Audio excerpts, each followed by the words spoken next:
The In This League Podcast Network. Up on the hot seat this week, talking about week 4, Mr. Andrew Erickson from PFF, brand new guest to the podcast, as far as I know. Andrew, what's up, my man? What's up, guys? Big games coming up this week. Got Tom Brady against Bill Belichick, and then tons of other, we got a bunch of other games too, but that is the headliner. Josh Gordon, as you can see from the jersey in the back, is back in the NFL. So I had to wipe off the cobwebs. It's been a couple years since Josh Gordon has played in the NFL. I was most excited about that. The minute before we got on there, I was like, is that a Josh Gordon jersey back there? That's Gordon Patriots jersey. So yeah. Yeah.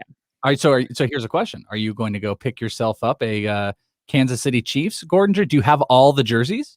I do not. No, I stopped collecting them after the Patriots jersey because the Patriots are my team. So I was obviously cheering for Josh Gordon. I was there when he caught the touchdown that had Brady set the record for most touchdown passes thrown to different players. That was Josh Gordon. That jersey's actually in the Patriots Hall of Fame. So I was at that game, and then I remember just listening to sports talk radio, and people were like, "Is he Randy Moss? Is this about to happen?" God. Well, what do you think that jersey would test positive for right now if they went and tested it?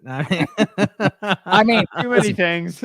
I said this in the open. I'm ashamed to admit, like, my years of Josh Gordon stuff went on for too long. I strickened it off, but I 100% did sneak a little $1 bid on Josh Gordon this past week. I hate to do it because I said I'm done. I'm over, but it's $1. Why not just play it? Just one hit, man. Just one hit. Yeah. I mean, Josh understands. Just like Josh Gordon. Yeah, I can't resist. Just like Josh Gordon. Listen, I've been dealing with this for 6 years. I just need you guys all to be there for me. I just need your support and saying I'm being done, but just getting a little. I just hope that this works this time. But I mean, how many times and how many years can we say that? We hope it works. We hope it works. At some point, he's the boy that cried wolf, right? I mean, well, we're beyond that. I mean, this isn't going to be the Josh Gordon podcast, but it is beautiful that literally the view we get behind Andrew on the video side, by the way, youtube.com/inthisleague, you can see the Josh Gordon jersey, which just makes me happy. It just makes me happy to have that type of self-deprecation involved in it. And like I said, it's like Groundhog's Day. Just, Josh Gordon just pokes out once a year. Oh, is he going to play or is he not? Is we going to, 4 more weeks of Josh Gordon or not? We're going to get 4 more weeks of Josh Gordon until the next thing. We're talking week 4. Andrew Erickson over at PFF, which absolute leader, PFF. We absolutely love it. What do you got going on too, by the way? What should people be on the lookout for week 4? Just anything in general for your work. Tons of stuff. So today we released the high value opportunities report. So breaking down targets over 20 plus yards, air yards in general, carries inside the 10-yard line, carries inside the 5-yard line, looking at end zone targets. So basically looking at, okay, this player saw X amount of targets. All right, but how important are those targets? Because if I see 5 targets in between the 20s, okay, that doesn't really mean much. But if I see 3 of those 5 targets in the end zone, oh, okay, now you have my attention. Like, that's something that doesn't change. That's part of how players are used. It's part of their usage, if they're being targeted in the end zone. So you can find guys, diamonds in the rough, that, oh, man, this guy saw 3 end zone targets last week, no touchdowns. That's a good guy to bet on finding the end zone the following week. It brings me to, this is a random question. We do baseball as well. We've always done baseball, and baseball is very analytical, and the analytical stats have been just developed and curated year in and year out. And football has definitely been diving into that with a lot of new created stats. And I'm just curious, is there, because we've done this with the baseball side, and it's a very blanket, dummy question, but is there one outside of the norm stat, I want to call them like pseudoanalytical and stuff, that you think is the one that people should be paying attention to? Because you said air yards, and I feel like that has become, it's become slugging for baseball. Like air yards has been the new, predictor stat or at least future predictor. Maybe it's like a BABIP type of thing that people have been looking at. And I feel like that's the more common denominator one. But what say you, Andrew? If someone were just digging around, what are some of the just non-normal, yards, catches, targets, semi-analytical stats that people should be paying attention to that you guys curate top-notchly? Yeah, so the two that kind of come to mind first are expected fantasy points, and then one that I've been kind of dabbling in is routes run rate per dropback. So expected fantasy points you can find at pff.com are basically kind of encompassing all of the high value opportunities for the most part. They're kind of capturing it all, but in a numerical format. So, X player should have scored this amount of points last week based on their targets, where they were on the field. That's kind of helpful for us to realize, okay, is this player underperforming because, they just dropped an 80-yard touchdown? Like, if you drop an 80-yard touchdown, your expected fantasy points are going to be high, but your actual Marquise fantasy Brown. points are going to be I would low. love to know what Brown's numbers look like this past Yes. week. It had to been like He's supposed to 400 have and he scored 255 fantasy points, and he had 7.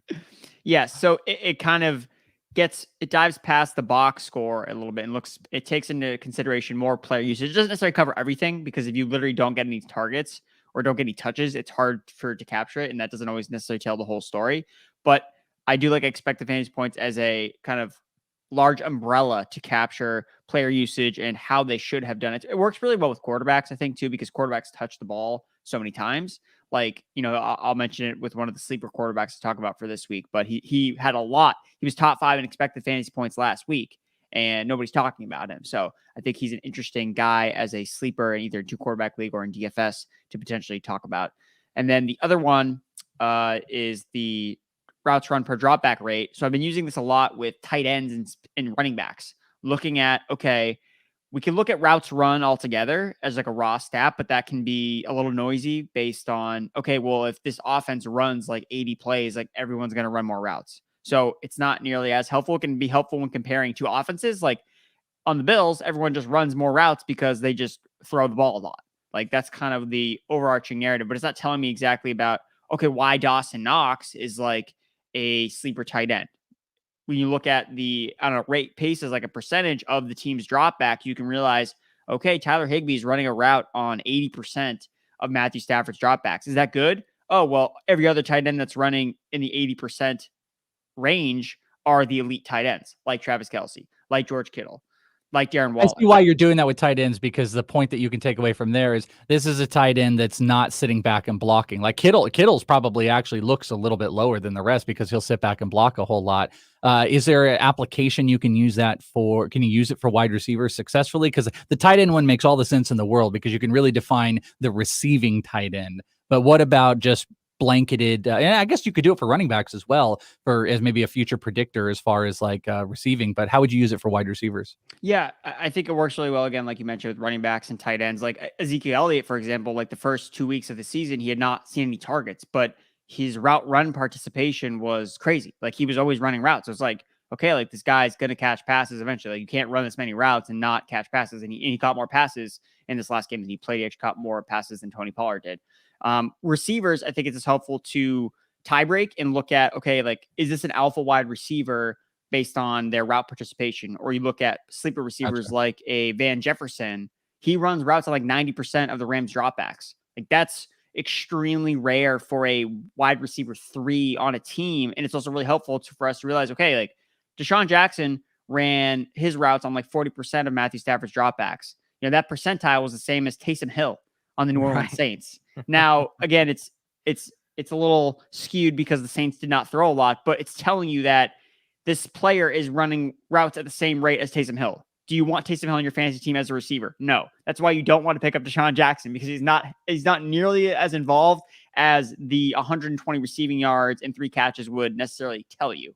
So it's stuff like that I'm looking at way more, just like focusing more on player usage and looking at player efficiency, and then kind of factoring in matchup. When I was very early in my fantasy career, I was like always trying to find like, this defense gives up X amount to this position. Like that was always like what I tried to lean on the most. And I've really gone away from that more and more, because it changes so often. It's really based on the teams that they play and the offenses that they play, not really the defenses. Again, there are some where, at the two ends of the spectrum, I think it makes like, if this, it's like literally the worst run defense in the league. It's like, okay, like we feel good about this running back or this run game, but there's so much in the middle that it really doesn't matter. You should really just focus on like, hey, what's this player? How is this player using this offense?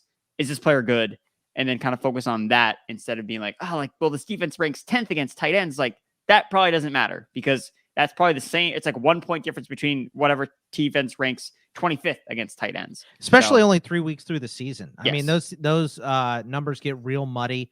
You know, when you look at them like, oh, this team ranks dead last, giving up passing yards, but they played teams that throw the ball 58 times a game, you know, stuff like that. So some of those can get, if you don't know what you're looking at and you don't know game script and opponents and all that stuff, that can get real muddy real fast. Yeah, and that's a great breakdown, by the way. And I intensely felt that Pollard Ezekiel Elliott one from my from my DraftKings and my MGM betting account. I felt that one from the receiving prop on Pollard. So that one hit hard at home. Very great breakdown though, and hopefully people. I think it's an underutilized territory of fantasy football right now.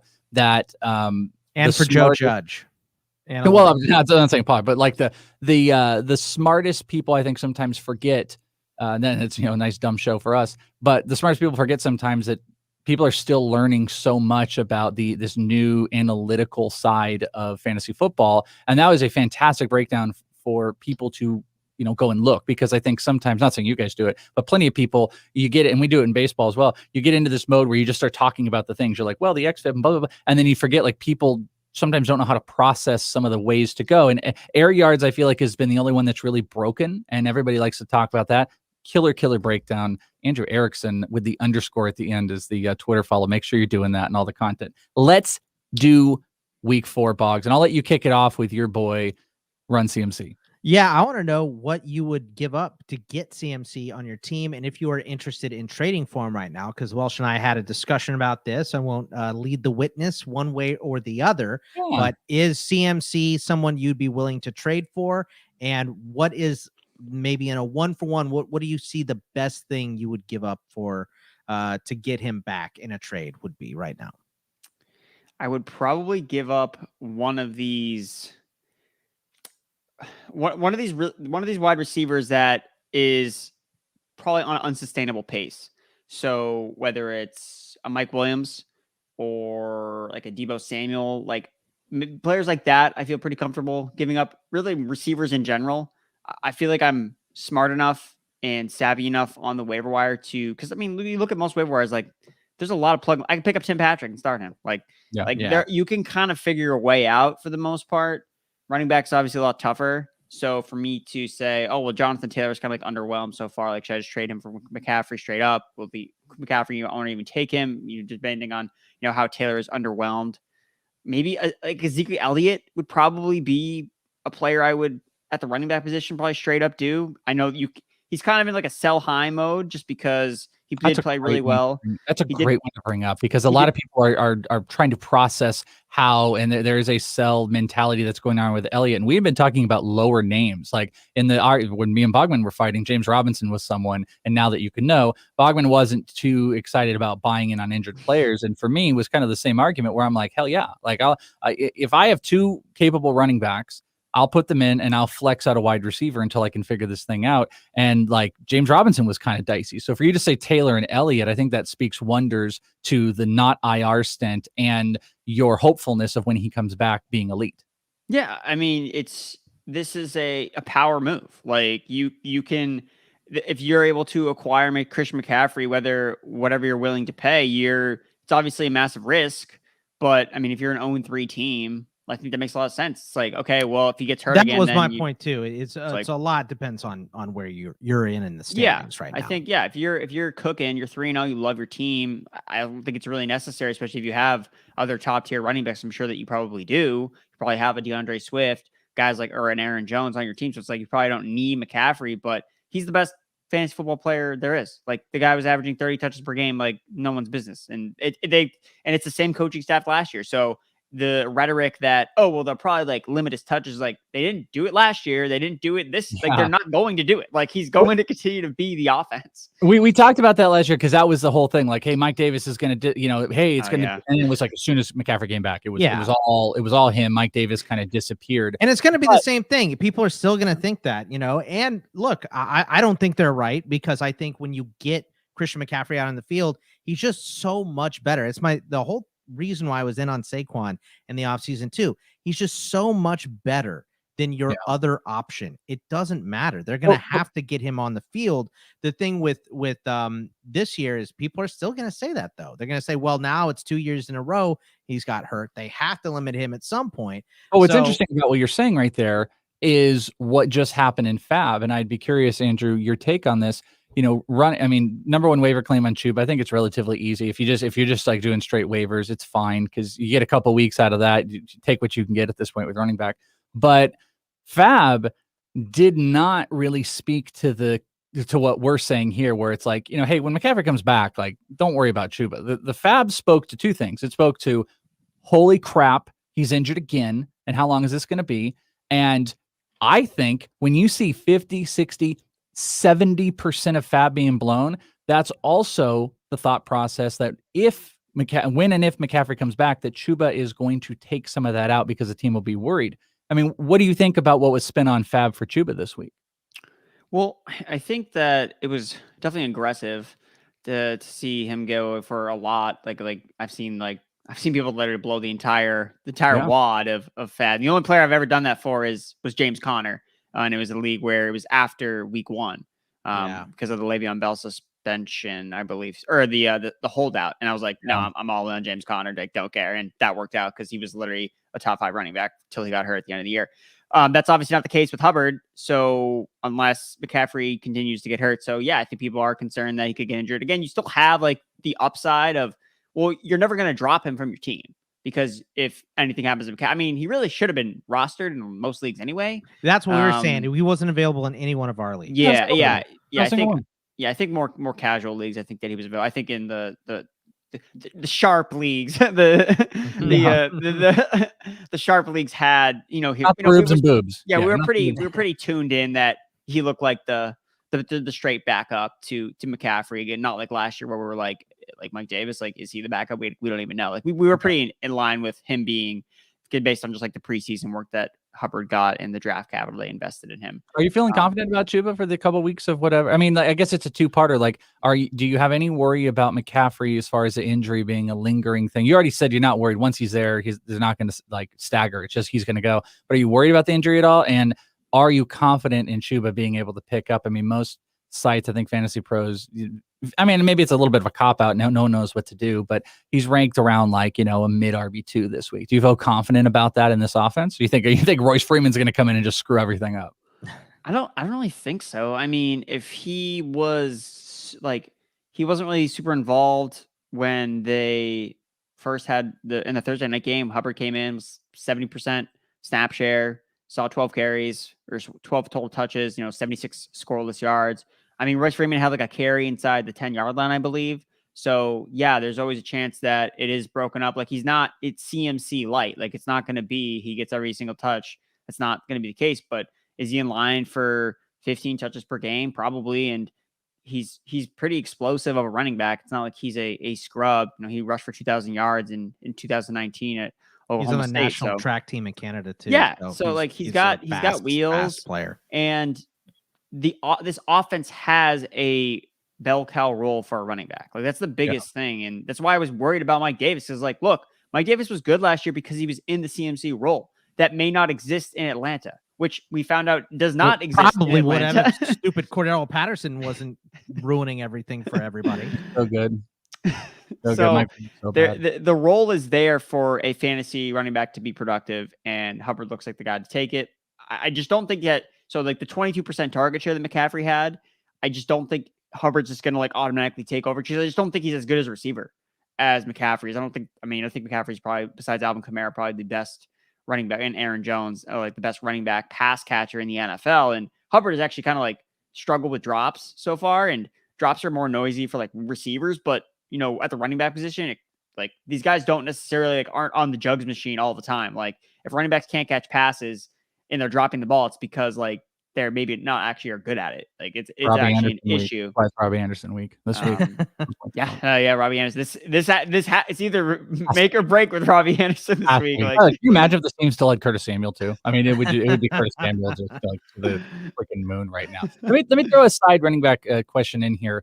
A lot of the rumors about Marlon Mack, I pivoted because there was just no Chuba this week. So I kind of turned my attention to Marlon Mack, who the Colts openly mutual agreement on a trade. We'll see if it happens. Jamie Collins couldn't get traded and cut. Marlon Mack maybe gets cut. I think there'll be a destination. But the question is do you think there is a destination where Marlon Mack can come in and be a useful fantasy guy? I said at the top of the show, Andrew, that I think we're going to walk away from this year being the most disappointed fab running back year ever. And people are going to be jaded where so much money will have been spent that did not work out. And that I don't think this year's, Mike Davis has been picked up yet. I don't think that guy has happened yet. I think it's still to be done, and it'll be done for a low amount. And Marlon Mack theoretically could, but there's trade rumors out there. There's some destinations. Maybe the 49ers would make a lot of sense. What do you think about the prospects of buying in on Marlon Mack before a trade goes down and what it could ultimately even lead to? I think he makes sense to stash in leagues. I mean, we don't really know how much juice he has left in the tank after he tore his Achilles, but he was really productive. I mean, he's better than like half these dusty run. Like he's better than Devontae Freeman, better than Le'Veon Bell. Like those. Look, and look for me. I'm taking the L on Peyton Barber. Like I mean, I don't know. Maybe everyone else was taking the L because I thought we all thought he was dust and just sucked, and then he just like goes out and has the second highest yards after contact per attempt on the week. And I was just blown away. I was like, shit, like Peyton Barber rushed for 100 yards for the Las Vegas Raiders. Like, what is going on? So, I saw that isn't line, Madden. Did someone give him a Madden boost? I was like, what was that all about? I was like, is that Tiki? What are we talking about? No, I legit remember tuning into that game. I was like, damn, that running back looks explosive. I was like, oh my God, that's Peyton Barber. What happened? Oh. He couldn't make it to the line of scrimmage without being hit against Washington. So, with Washington, he's terrible. So yeah, I mean, if Peyton Barber could turn around, and he's not old. He's always just kind of been a plodding back. So that's kind of why I was always like, all right, well, this guy's dusty. Where I guess you could kind of put Marlon Mack in a similar manner, even though Mack has a way higher pedigree of production in the league.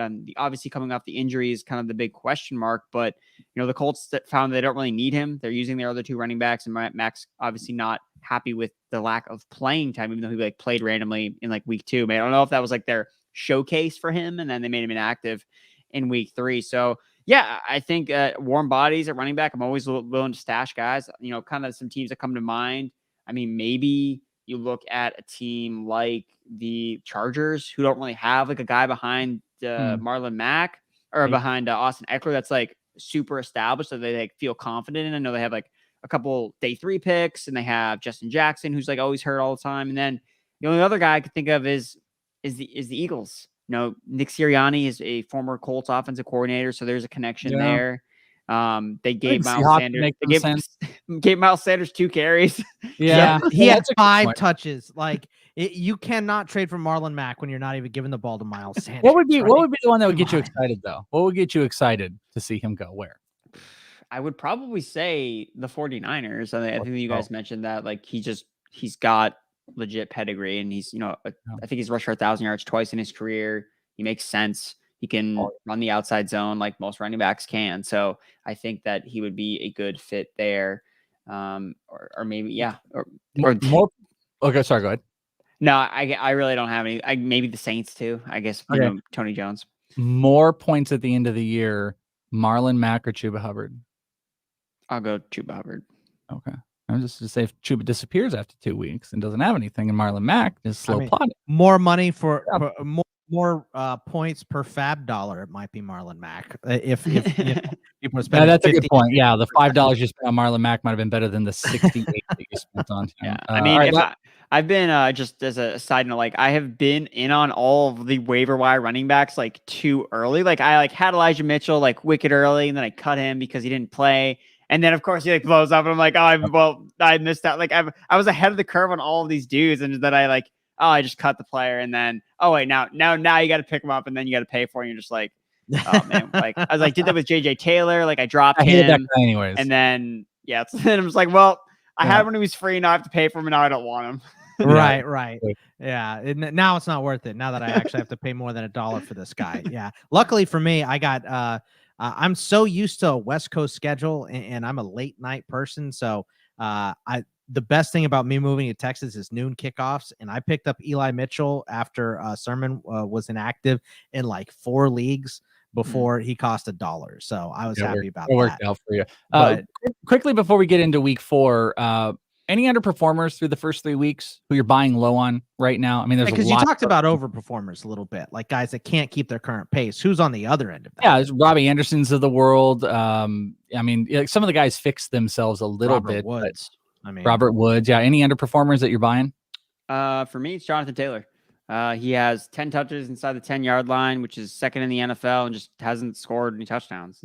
Touchdowns are such a. I mean, if you look at all the top scoring players in fantasy, that's where they are. And touchdowns are the most variant thing in our game for the most part. And all we can do is project like who's getting the touches close to the end zone. Like that's how you find guys that are underperforming in the touchdown column. So look, he had a really productive game last year. Last week. I know the touches weren't there, but he had 6.4 yards per carry. He had 64 rushing yards on 10 carries, and he's PFF's third highest graded running back in week 3. Like, I think that the fact that they're kind of going away from Marlon Mack is kind of them realizing, hey, we need to just commit to our best player, who I believe is Jonathan Taylor. I don't even think it's really particularly close on the Colts. And they're playing Miami this week. Miami, second most fantasy points allowed, third most rushing yards per game allowed to running backs. I think that if you look at the rest of the schedule, it's lightens up. And part of the reason why I was fading Taylor in seasonal leagues is because I did not like his opening stretch of schedule. I thought it was a lot of tough matchups, and he's got a good stretch coming up. And last year we knew Jonathan Taylor sucked in the first half of the year and then was really good in the second half because he had an easy schedule. And now it looks like the schedule's starting to lighten up. So people are souring on him. I've talked to people like, yeah, I'm just gonna start Tony Pollard over Jonathan Taylor because Tony Pollard has more fantasy points than Jonathan Taylor does. I'm like, you're not wrong. And Tony Pollard did have more touches last week than Jonathan Taylor did, but I am a proponent of buying talented players at a discount. I think Taylor is very talented. And I think that, I sent our offer today, Mike Evans and Kenyon Drake for Jonathan Taylor. I'm still waiting for the response, but I think that's a fair deal. I think that he'll go for it. And I'm just like, look, I'm not ready to like live and die with the ebbs and flows of Mike Evans, where he has 30 points and then 0 the next week. So I'm just, give me running back, give me Taylor. If it gets accepted during the podcast, let us know. And just also let us know after. Everyone needs to know. Tweet us after. Do something. Let us know if that trade got done. I think that's a good one. And a lot of other underperformers are as far as like talented players that are not getting the run. Like Antonio Gibson's been another one of those where I look at and it's just like why the scheming of guys like the Colts and the Washington. So many running backs are not getting the touches they should get. The touches. Let them make plays. Don't just it didn't work out 9 plays. All right, let's go. No, give them the touches to make the plays. Maybe you could be a little bit better set. Maybe Eagles could take that as well. Let's get into our week 4 plays. And the easiest one of easy one is just your top quarterback for the week. So it's always an easy play. Sometimes there's an obvious. Sometimes we'll fade a little bit. Andrew, we'll let you kind of see how it goes. We snake it as we go through to running backs and wide receivers. So Bogman, you can start us off. Top quarterback for week 4. Nothing crazy here. What do you got? Yeah, it's got to be Patrick Mahomes against Philly. Philly's been miserable on defense. They got not a lot on offense either. So for me, I don't see how it can't be Patrick Mahomes. Got to be Patty.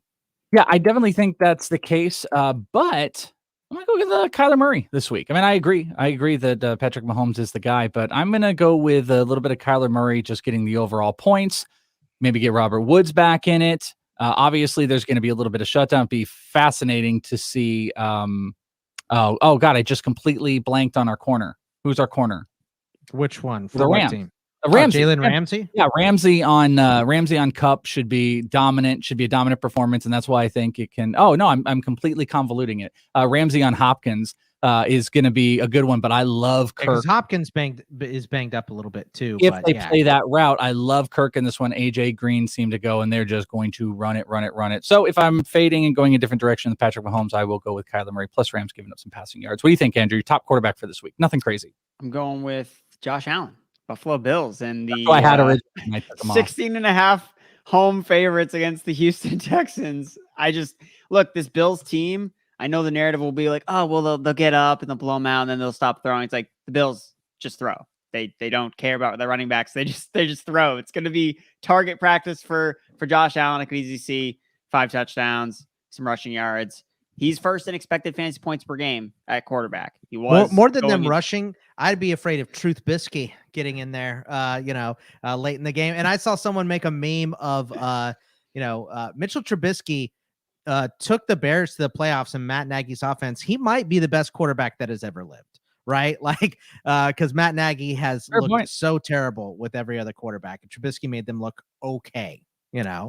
I That's a big, mean, fair point. Trubisky looked in the preseason. Trubisky looked pretty good in the Brian Daboll offense. It was kind of like, wait a minute, like if we just put this guy like in a good offensive system, like maybe he can actually be a decent quarterback. So He's again, Ryan it's Tannehill 2.0, man. That's what he is. yeah. Josh Allen has a little bit of that. It's that same feeling I went into week 3 where Cooper Kupp had just had like 2 monster games, and you're just like, all right, it's gotta like, Yeah, it's got to end. It's like we gotta all have right. like, we're gonna have like one come down, and then he just does it again. Like Josh Allen is kind of having that as well, where it's like, all right, I can't like throw for like Yeah, 5.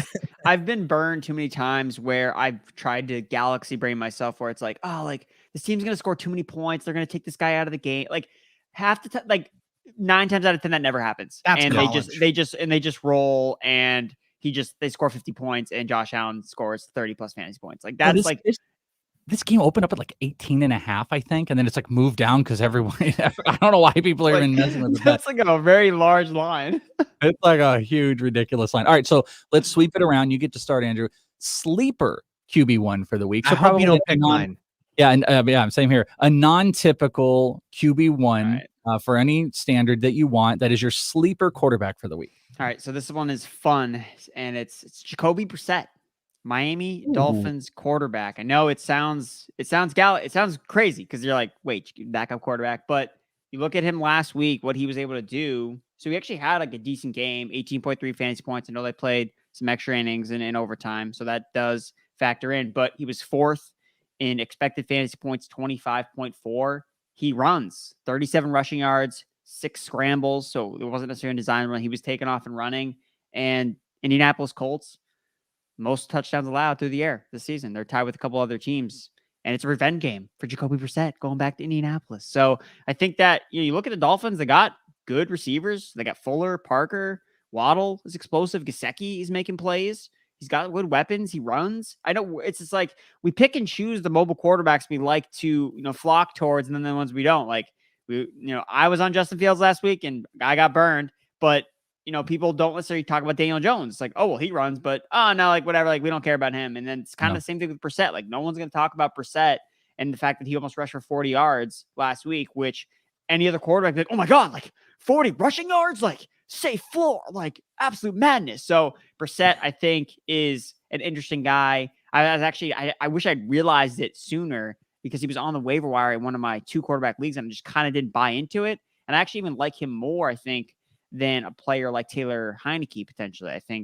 I know he has a good matchup this week as well against the Falcons, but I think I actually prefer Brissett to Heineke. I'm sorry if someone of you has Heineke as your sleeper quarterback. I was no, we don't. I actually got gifted too. In one of our leagues, our Superflex ITL Superflex league. I got traded Brissett because I lost Tua for my Niner defense last week, and I was like, "Yep, let's do it." So stream it, put Brissett in, and now Tua's on the IR, and I've got a second quarterback because I screwed myself otherwise. This week, I am going to go. It feels gross doing it, but I'm going to go sleeper quarterback in Sam Darnold. Sam Darnold's posted 2 300 passing yard games, and I think the other was 270. So he's gone 270 or more in all 3 games. Dallas's pass defense, 31st in the league, giving them up. Be interesting to see where Diggs goes. Diggs looked really good in that last game. Maybe Diggs is, I would guess, lined up on DJ Moore. Why I think Robbie Anderson can pop a little bit this week. Or Terrace Marshall, who has who has more targets than Robbie Anderson does.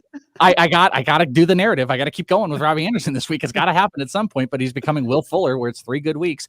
But I'm going to say Sam Darnold, lots of passing in there. They lose Christian McCaffrey. Don't know how successful that running game is going to go. I imagine they could, even though I like their defense a lot, they could be playing a little bit from behind. So I like the passing. Give me a sleeper QB Sam Darnold, Boggs. Look, everyone's going to call me a homer on this one. It's not a homer.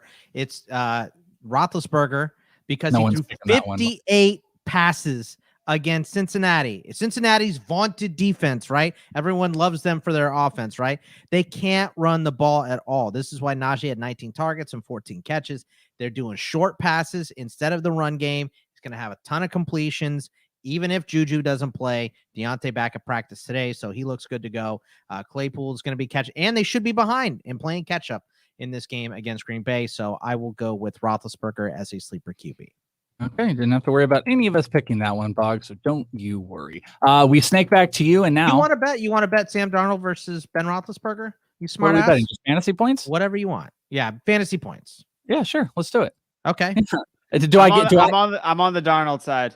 Okay, fine. Oh, do I get extra points when every face fall that Ben has when he falls on his face and he trips over his own feet, and you get extra points when he ices his knees? Yeah, and you also get extra points if Sam Darnold looks like a Lego. So yeah, well, he does. He has Lego head. His head is amazing. His incredible head. All right, so let's flip back. Now we're going to surprise running back one. So a non-typical running back one who surprises this week. Boggs, you get to go first.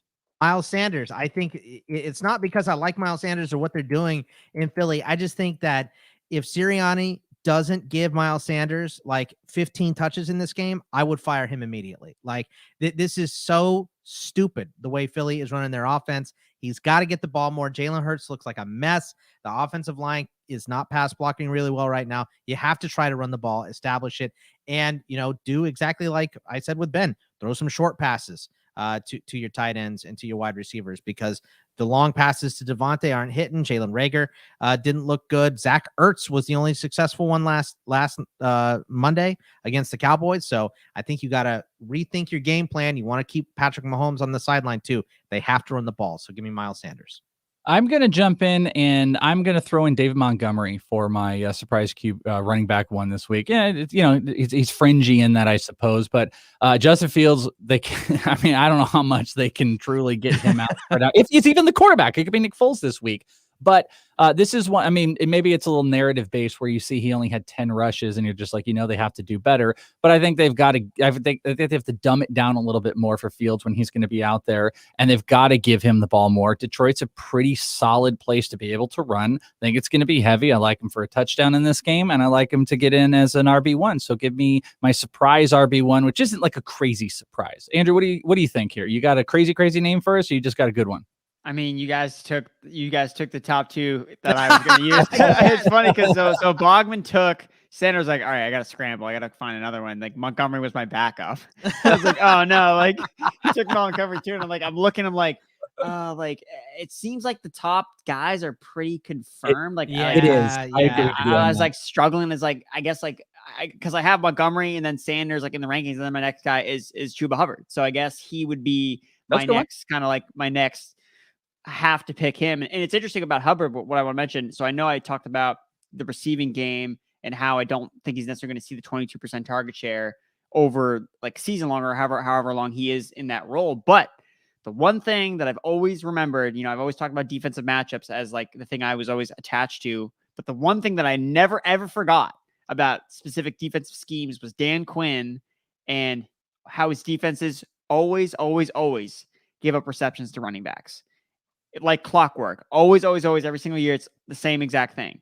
And so far this year, they're allowed third most receptions to running backs. So I like Hubbard to continue to see work in the passing game that gives him a safe floor, and any type of PPR format that obviously gives you a boost. Again, you get targets, you score fantasy points in PPR. So I think Hubbard is going to see a lot of work in the passing game. I think he'll still work over Royce Freeman in that capacity. So I think that could be a way how he sneaks into the back end of the top 12 if he scores a touchdown. That's a great breakdown. Well, you get to start up. You get to steal anything from us if you want to steal. You now get to pick your surprise RB2 for the week. So this is probably, maybe it's a not startable guy. Maybe it's more of a flex running back, but someone that is your surprise RB2. My surprise RB2 is my most rostered best ball running back. His name is Zach Moss. Oh, you stole that. You stole that was mine. Damn it. Yep. Tasting your own medicine. Yep. So Zach Moss, again, it's the same for all the same reasons. Again, the Bills are going to score 30, 40 points in this game. So they're going to have to, we got to figure out where the points are coming from. And so far, Zach Moss has scored 3 touchdowns over the past 2 games. It looks like he's kind of unseated Devin Singletary, out-touched Devin Singletary in the last game. And it seems like the Bills have just kind of always looked for ways to get away from using Devin Singletary. He's had plenty of opportunities with Moss hurt this year and last year to be the guy. And they just are like, all right, well, Zach Moss is back. Let's give him the ball. So Moss is second in touches inside the 10-yard line, only behind Derrick Henry in the last 2 weeks. So the touchdown equities there, could easily see him falling in the end zone multiple times. Again, people are talking about, oh, well, Josh Allen can't be QB1 because they're going to run the ball or run up the score and take him out. Okay, that means they're going to leave Zach Moss in the game. So maybe I'm hedging a little bit by trying to to pack Josh Allen and Zach Moss together, but I know there's going to be points in this game, so I want to chase that upside. So I like Zach Moss. I mean, I know I have a couple zero RB teams that Zach Moss he's locked and loaded as the RB1 this week, so I'm praying that it works out. Yeah, Boggs. I mean, you saw it on my sheet as soon as he said it. I was like, fine. I had a guy, but I can't even put him as an RB2 because it's more of a sleeper one. But, someone I was sitting on that I will throw out is Jamal Williams. Jamal Williams, I love the share as far as how he's been running. Still a little bit questionable on DeAndre Swift. At least, it's just practice stuff. Also, you got a decent matchup as far as rush defense goes, and Jamal Williams is just always going to get his. This is just a good week for him to be a solid RB2. I was sitting on him, but I ultimately went on to Zach Moss. So Bogman, what do you got? Look, I love that Zach Moss call, and I like your call too, Welsh. Jamal Williams. I think the hot hand DeAndre Swift is a little bit overrated because I think Jamal Williams is still the second best or third best receiving option on that team behind Hawkinson and Swift. Is probably still Williams 3 outside their wideouts. But for me, look, I think that Eli, even though he's going to play, is going to be a little bit limited against the Seahawks. And the Seahawks, I mean, I don't want to say they got blueprinted against Tennessee, because if you have Derrick Henry, it's hard to stop him, right? But they gave up a ton of rushing yards to Madison last week too. I think the way to beat the Seahawks is to run the ball. And I think the Niners, with all of their broken running backs, will find a way to get that done. And I think Sermon pops off for a big game here. I think Eli Mitchell could have a big game too, but I think Sermon's going to have more carries because he is the healthiest of all of these busted running backs in San Francisco. So that's who I'll go with. All right, surprise running back for the week. So this is someone you just popping him into that flex spot. You think you can start. You're usually not starting him. You love the matchups. Who do you got, Boggs?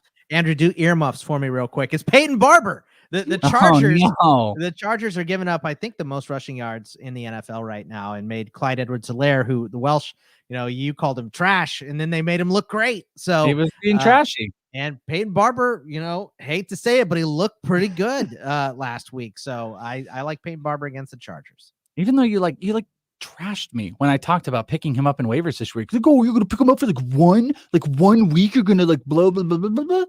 Well, now I didn't say don't pick him up. I believe I said don't spend 50% of your fab on him.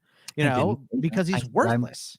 I might put a waiver claim in. I still think he's worthless. I think he could have a good game here, but for the long term, I am not in on Peyton Barber. As soon as Josh Jacobs comes back, he is 1,000 times better. I still think Kenyon Drake's better, but he looked good. He looks spry. We know it ain't going to last because it's Peyton Barber. Well, whenever he comes back, we'll see. We'll see how it goes. I got more mad at Gio Bernard than I did Peyton. You did get way mad about Gio Bernard. That was a big old fight. Mine this week, Cordell Patterson. Give me Mike Davis is garbage. Patterson has had 7 carries in all the games. He has had 7 targets in the last 2. He has had more than 5 receptions in the last. You're guaranteed 10 touches from him, and he gets you yards. He's going to get you yards. They like to use him in the red zone. Mike Davis sucks. He's just not the option. This is not the team that I think is going to be able to have a whole bunch of established running game that's going to play. And even though Washington isn't particularly fantastic, they're 25th in the league in yards given up on as far as rushers go. But Patterson is becoming more of a focal point. They like him on third down. They throw him the ball. This is like a JD. It's funny. This is like a JD McKissick situation. Well, I mean, McKissick was always solely just receptions, but you know how you would look at Antonio Gibson and then McKissick would just keep getting you PPR points. Patterson is one of those guys that keeps getting you PPR points. He will get rushes. He's a red zone option, and they throw him the ball from a target share of a wide receiver. He's essentially become their wide receiver too. He gets more targets than Kyle Pitts. Russell Gage is gone. If Russell Gage is still out, Patterson, I think, is a fantastic sleeper this week on this defense for running back. Put him in the flex. Andrew, what do you got? Sleeper RB this week? Love both of those calls there. And yeah, Cordell Patterson is firmly in my RB2 spot next to Zach Moss. In my league. So they are locked and loaded. That's a true zero running back team. Yes. Hey, both top running backs the last 2 weeks. So I'm feeling pretty good. You should check out the wide receivers on that team though. Ooh, they're good. So my surprise running back, it will not be Kyle Juszczyk. I'm sorry. No fullback talk here. It's going to be JJ Taylor. For the New England Patriots, just got news that James White he's going to miss the rest of the season with a hip injury. And everything that I've researched about the Patriots this offseason points to to me that JJ Taylor is going to be the next in line to take on that James White role. I know Brandon Bolden got the majority of snaps played, but I really think that was more related to the situation. JJ Taylor is still a young player. He wasn't part of the game plan, and Brandon Bolden's a veteran. But he's at the end of the day, he's still like a special teams ace. It's like a Matthew Slater type of player. Like, he's not going to be the guy. At least that's what I think. Again, I could totally be wrong. Belichick could do Belichick things and do it, but I think Taylor, from what he showed in the preseason, really electric pass catcher out of the backfield. And James White, before he went down, was the highest targeted running back on a route run basis. Like, he was a featured part of this offense. So I was so excited for his comeback. It's just so disappointing that he got banged up. So we've seen Mac Jones be off to check the ball down. He had one of the lowest ADOTs the first 2 weeks of the season. He had to air it out a little bit more when they were playing catch up. But I think that we're going to see the routes run from JJ Taylor in this game against the Tampa Bay Buccaneers. Like, the Patriots are going to have to throw in this game. So I think that we're going to see a lot from JJ Taylor. So I like him as a pickup, and because I think he could take on the James White role. So that's what I like. That's interesting. Ramondre is still the guy. I'm still a big Ramondre guy, but they'd have to entrust him in that. I just wonder if he could take a little bit of a share from over here, a little bit of share from Damian over here, and start to be valuable. But it is what it is over there. All right, last one up here is the wide receivers, and Andrew, you get to start surprise wide receiver 1 for this week. Don't take Odell Beckham Jr. Ooh. That's my surprise wide receiver 1. I think this one was the easiest one I was able to pick. I was like, oh, boom. Anyone that can finish as a wide receiver 1, OBJ. Last week came back from the injury, and I think he did exactly what you wanted to do if you were an owner, because I know people were hesitant to start him just because, like, is he going to look good from the injury? He, like, showed you everything you wanted without him going off, where you got pissed. You're like, oh, man, like, I benched him. It's like he showed exactly what you wanted, 31% target share, 49% air yard share, both of which were top 8 among all players in week 3. And the matchup is perfect. Minnesota Vikings, 5th most fantasy points allowed to wide receivers, 31st in explosive pass play rate allowed this season. They give up big plays. Baker Mayfield is locking on to OBJ without Jarvis Landry in that offense. I think that Odell Beckham is just an absolute smash play this week. Play him in your lineups, play him in DFS. I love him this week. That's a good one. I'm going to homer out a little bit, and I'm going to go with my boy Deebo Samuel versus Seattle. Seattle's defense just kind of a general struggle. Obviously, from the rush, they've given up the 3rd most rushing yards, but they're also inside the top 10 of giving up most passing yards. Deebo has had double-digit targets in 2 of the last 3 games. I know Ayuk has gotten a little bit of his share back, but Deebo still was able to get his 10 targets in the last game. And if you assume the Niners are going to run away with this game, then this is going to not hit, because this is going to be Bogman's Trey Sermon, Eli Mitchell. If you assume it's going to be competitive, which I do, because the 49ers have a horrible secondary, everybody's injured. I can't imagine Norman's going to play with his ruptured lung or whatever it was, and DK is going to eat, as will Lockett, that this game is going to have to attempt to go back and forth, and it's going to be Jimmy throwing again, and Jimmy loves Deebo. So Deebo is still my guy. Maybe Deebo was my big call before the year. Maybe Deebo is going to fade on the back half of the year. It's not in this game. So I think the over is the play in that game. I mean, look like either way. I told you though. The Niners start slow. They start so goddamn slow every single week. They can't get the first quarter going. And then so if a team gets ahead of them, that's their problem. They start. Well, the Steelers don't start. So you're doing better than my team. All right. What do you got, Bugs? I got Mike Williams. Oh, okay. I got, not another Steeler for sure. No, I got Mike Williams. They've entrusted him. He seems to be having a bit of a breakout year. I don't think it's sustainable, a lot like Andrew mentioned before, but they're rolling with them right now. Vegas is passing for a bunch of yards. So if this game does go a little point for point, Justin Herbert has looked for Mike Williams in the red zone a lot. So I think that could absolutely work out. So Mike Williams for me. All right, Bugs, you have got our surprise wide receiver 2 for week 4.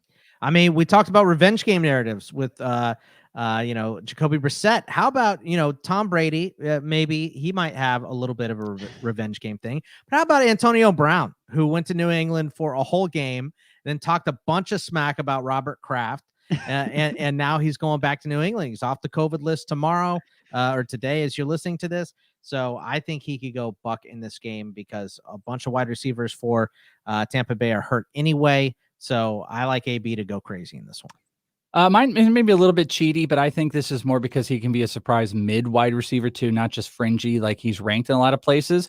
And I'm going to pivot off of what I've been talking about earlier. I freaking love Jamar Chase, but I'm going to go with Tyler Boyd. There's no T. Higgins this week.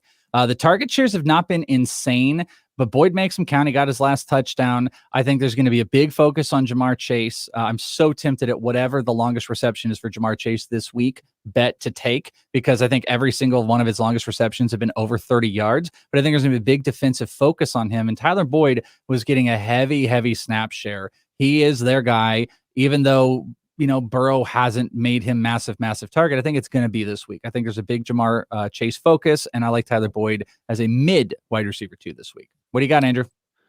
For me, I'm diving deep. I'm moving this guy way up the boards. He probably could have qualified for the sleeper wide receiver, but that wasn't good enough for me. So I'm going to go with Will Fuller.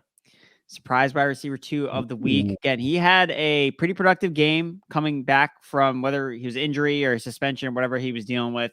8 targets, 69% routes run per dropback rate, 27th in expected fantasy points. And the things I like the most about him, just tying back to the beginning of the show here, talking about those high value touches, he saw the most end zone targets and saw the most air yards among all the Dolphins wide receivers. So the Colts, like I mentioned, I like Jacoby Brissett. The Colts have given up a ton of passing touchdowns, most in the league, tied with a couple other teams. So yeah, Will Fuller, the dude blows up. We see this every single year. He has these 40-point. He had the highest games. scoring game of any player last year. Yeah. So it's in him, and I think that this could be the spot. I know that he popped up on the injury report today after missing practice. So again, maybe not Will Fuller, not on the injury report.